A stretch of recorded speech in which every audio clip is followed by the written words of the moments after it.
نبی کریم علیہ الصلوۃ والسلام کی شفاعت نصیب فرمائے، آپ کے جنت علیہ سایہ نصیب فرمائے۔ یہ محفلیں سجانے کا مقصد صرف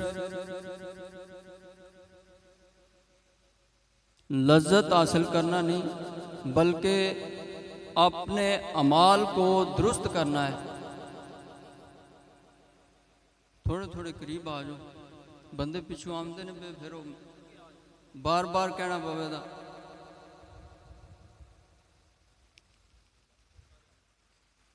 اللہ تبارک و تعالی نے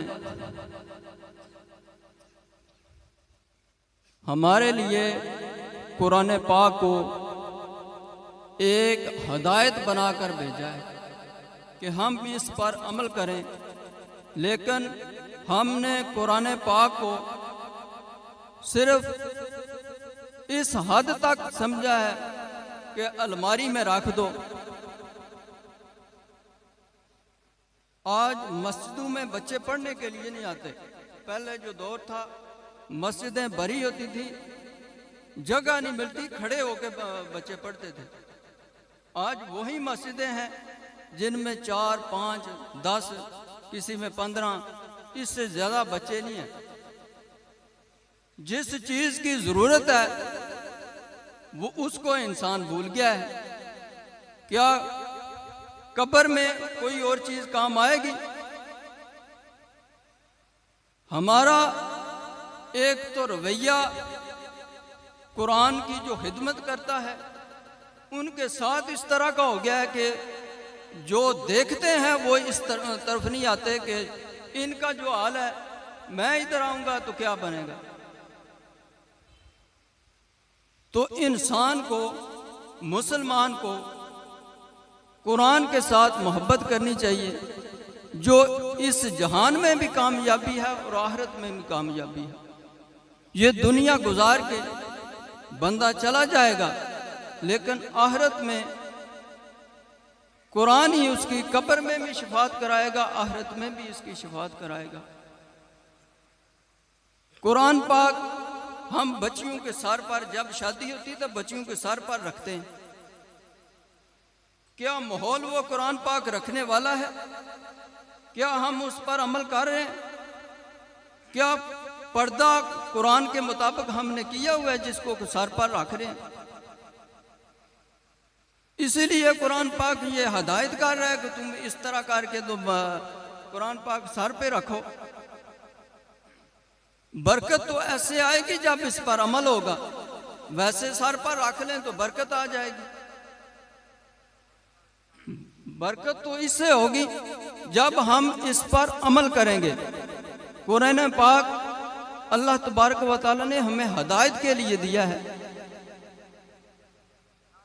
تو ہمیں اپنے بچوں کو بھی قرآن پاک سکھانا چاہیے، خود بھی سیکھنا چاہیے، اور کوشش کرنی چاہیے کہ قرآن پاک کو ترجمے کے ساتھ پڑھا جائے۔ اگر ایک لفظ بھی تم ترجمے کے ساتھ پڑھتے ہو تو پورے قرآن پاک پڑھنے سے بہتر ہے کہ تم ترجمے کے ساتھ پڑھو۔ جو پڑھے گی اس کی سمجھ تو آئے گی ہم کیا پڑھ رہے ہیں۔ ویسے تو قرآن پاک پڑھنے کا ثواب ہے، لیکن ترجمے کے ساتھ پڑھنے کا زیادہ ثواب ہے کہ بندے کو پتہ چلتا ہے کہ میں پڑھ کیا رہا ہوں۔ نماز پڑھتے ہیں ہم، تو جس کو نماز کا ترجمہ آتا ہے وہ نماز پڑھتا ہے، اس کا سرور ہوگا، جو ویسے نماز پڑھ رہا ہے اس کا سرور ہوگا۔ ہم نمازیں پڑھتے ہیں، پڑھ کے چلے جاتے ہیں، لیکن تبدیلی نہیں آتی۔ وہ اسی لیے تبدیلی نہیں کہ ہمیں پتہ ہی نہیں ہم پڑھ کے آ رہے ہیں، ہمارا نماز کی طرف دھیان ہی نہیں ہوتا۔ جب بندہ ایک نماز بھی دھیان کے ساتھ اور اللہ تبارک و تعالیٰ کو ایسے سمجھے کہ میں اللہ تبارک و تعالیٰ مجھے دیکھ رہا ہے، اگر یہ استطاعت نہیں کہ میں اللہ کو دیکھوں، لیکن یہ بھی خیال کرے کہ اللہ مجھے دیکھ رہا ہے، تو اسے وہ لذت، وہ چاشنی نصیب ہوگی، ایک نماز پڑھنے سے ہی حاصل ہوگی، کہ اسے آنسو ملیں گے، اس کا دل تبدیل ہو جائے گا۔ نماز واقعی بے حیائی اور بری باتوں سے روکتی ہے اگر اسے دھیان کے ساتھ اللہ تبارک و تعالیٰ کی طرف دھیان رکھ کے نماز کو پڑھا جائے تو نماز واقعہ ہی بے حیائی اور بری باتوں سے روکتی ہے کہ انسان جب نماز پڑھتا ہے تو اس کے دل میں یہ خیال آتا ہے کہ میں نماز پڑھ کے باہر جا کے کوئی برا کام کروں تو نماز پڑھ کے ابھی آیا ہوں تو اس کے دل میں خیال ضرور آتا ہے کہ میں اچھا کام کر کے برا کروں، یا اللہ تبارک و تعالیٰ کی بارگاہ میں جواب کیا دوں گا۔ ہر انسان کے دل میں اگر ایمان ایک رتی برابر بھی ہو تو اس کے دل میں ضرور خیال آتا ہے کہ اچھے برے کی تمیز وہ خود کر لیتا ہے، لیکن جب ضمیر مردہ ہو جاتا ہے تو اس کو نہ اچھے کا پتہ چلتا ہے نہ برے کا پتہ چلتا ہے۔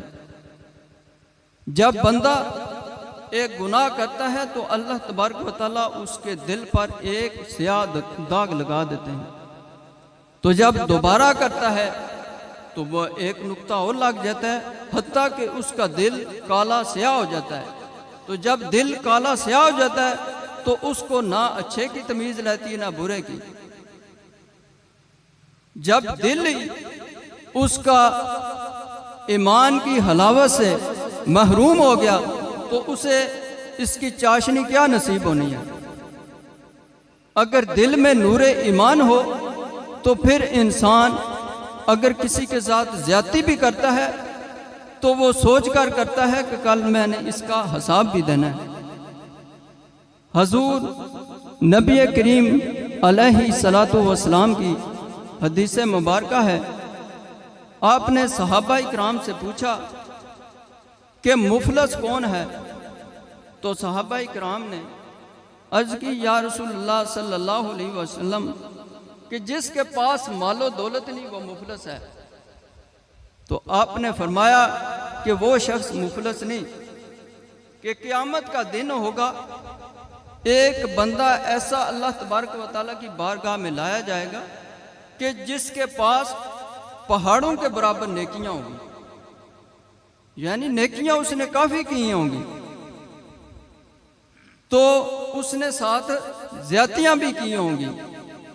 تو اللہ تبارک و تعالیٰ کی بارگاہ میں جب وہ پیش ہوگا تو اس سے جو زیادتی کی ہوگی، جس سے بھی زیادتی کی ہو، اللہ تبارک و تعالیٰ اس کا بدلہ اس سے لے کر دیں گے۔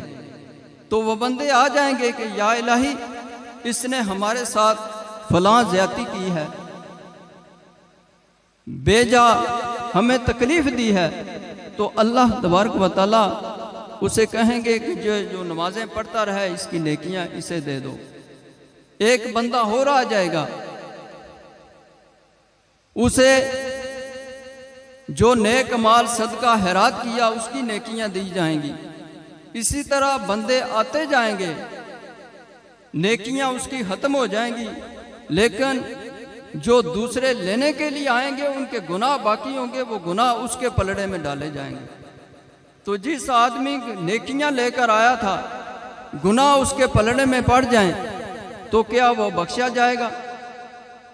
جس کے پاس نیکی ہے ہی نہیں، ظاہر وہ دوزخ میں جائے گا۔ تو حضور نبی کریم علیہ الصلوۃ والسلام نے فرمایا کہ وہ شخص مخلص ہے جو دنیا سے نیکیاں لے کر آیا، ساتھ برائیاں بھی لے آیا۔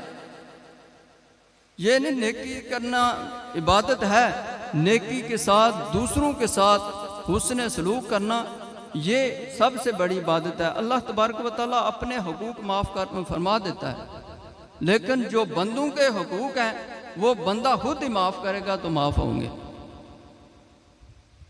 دوسرے کے حقوق نہیں معاف ہوتے۔ شہید کا کتنا درجہ ہے، تو اللہ تبارک و تعالیٰ نے فرمایا کہ قرض جو ہے شہید کو بھی معاف نہیں ہوتا، یعنی وہ بندوں کا دینا ہے۔ جو معاملات بندوں کے ساتھ ہیں وہ بندے کے معاف نہیں ہوتے، لیکن جو اللہ تبارک و تعالیٰ وہ کریم ہے، اللہ تعالیٰ بخشنے پہ آئے تو وہ غفور و رحیم ہے۔ بندہ ساری زندگی بھی گناہ کرتا رہے تو جب وہ مالک کی بارگاہ میں جھک جاتا ہے تو اللہ تبارک و تعالیٰ اس طرح معاف کرتا ہے کہ جیسے اس نے گناہ کیا ہی نہیں۔ تو حضور نبی کریم علیہ الصلوۃ والسلام نے فرمایا کہ سچی جو توبہ کرتا ہے، تو آپ نے مثال دے کر سمجھایا کہ ایک بندہ صحرا کے اندر سفر کر رہا تھا تو چلتے چلتے تھک گیا۔ اس نے سوچا کہ میں آرام کر لوں۔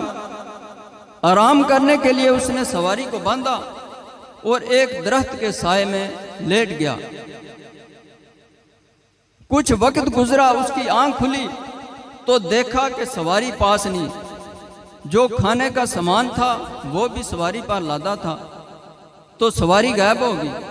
وہ بندہ دائیں بائیں آگے پیچھے دوڑا، جب تھک ہار گیا تو واپس آ کے بیٹھ گیا کہ اب کیونکہ صحرائی علاقہ ایسا ہے کہ جس میں بندہ پیدل سفر نہیں کر سکتا اور نہ وہاں کوئی چیز ملتی ہے کھانے کو نہ پینے کو، تو وہ اپنی موت کے انتظار میں درخت کے سائے میں لیٹ گیا۔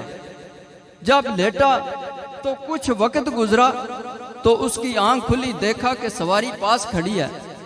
تو نبی کریم علیہ الصلوۃ والسلام نے فرمایا کہ اس شخص کو کتنی خوشی ہوگی کہ جب اسے سواری مل گئی، کھانے کا سامان مل گیا، بلکہ اسے اپنی زندگی مل گئی، وہ کتنا خوش ہوگا۔ تو صحابہ کرام نے فرمایا کہ اس کو تو بہت خوشی ہوگی۔ تو آپ نے فرمایا کہ اللہ تبارک و تعالیٰ کو اپنا بندہ جو اللہ تبارک و تعالیٰ سے بھاگا ہوا ہے، گناہوں میں لت پاتا ہے، جو سچی توبہ کرتا ہے، تو اللہ تبارک و تعالیٰ اس بندے سے زیادہ اس بندے پر خوش ہوتے ہیں جو سچی توبہ کرتا ہے۔ یعنی اتنا بندے کا درجہ ہے کہ اگر بندہ سچی توبہ کر لے، سچی توبہ کر کے اس کے بعد یہ ارادہ رکھے کہ اس کے بعد میں گناہ نہیں کروں گا، اگر وہ دوبارہ بھی گناہ کرتا ہے، اگر دل میں ارادہ نہ ہو کہ میں گناہ کروں، لیکن اگر دوبارہ گناہ سرزد ہو جاتا ہے تو اللہ تبارک و تعالیٰ اسے معاف فرما دیتے ہیں۔